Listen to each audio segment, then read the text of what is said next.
কাছাড়ে পানা তাই আর আবার করলা দেখা সুভদ্রা যোজনা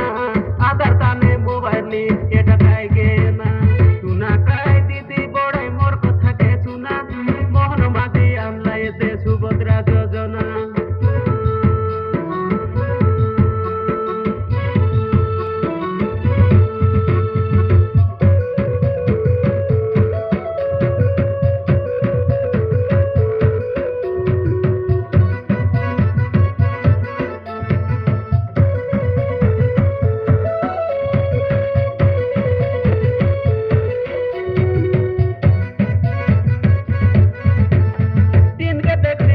ভিতরে বাইলে টকি গাদা